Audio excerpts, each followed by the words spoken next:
I wanted to do a short video here. I've got a 71 model 383 Chrysler.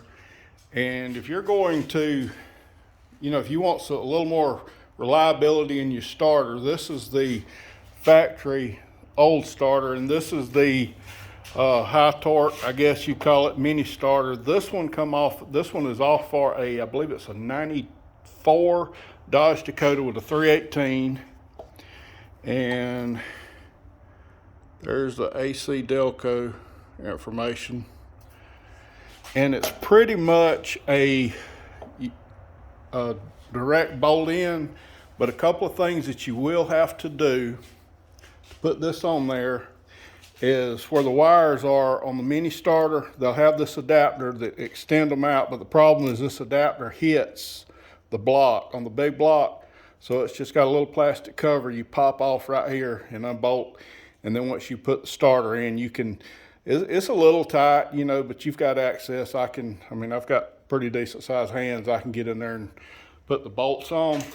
But something I've put several of these on. You can get the same starter. This one comes from O'Reilly's, I believe. You can get the same style starter from Speedway Motors or 440 Source.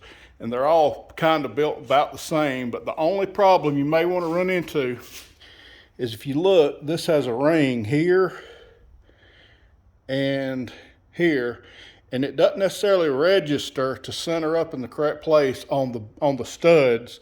It registers on these rings. And on this particular starter, when I put it in there, there was something interfering. So I checked everything, measured just to check, and I just wanted to show you, this is a place on the bottom right there. You see I had to buff off just a little bit because you can see it's a little closer there. And if you measured it with the calipers, it was like a 32nd of an inch off.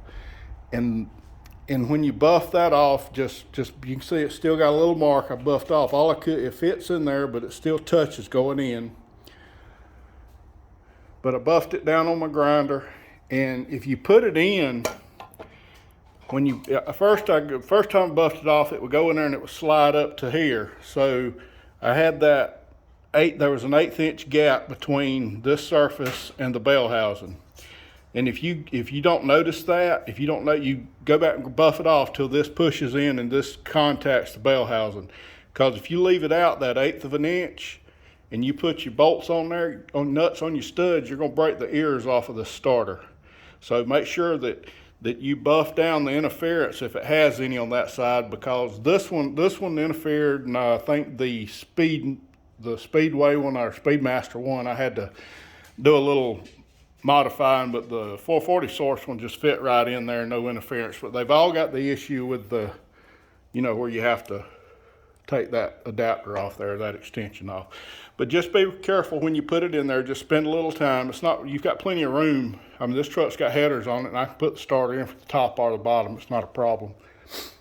But just don't get in a hurry, because if you get in a hurry and tighten that up, then you're gonna just snap these ears off. So just make sure it pushes in flush. It's just a little something. It may be a little hard to see the bottom, but this one now, when you put it in there, it pushes and just snaps in. So that might save you a little frustration if you put yours on and you notice it doesn't want to go in, or if the top stud, especially on this one, you could see the stud would be over to one side. It wasn't kind of centered in the hole.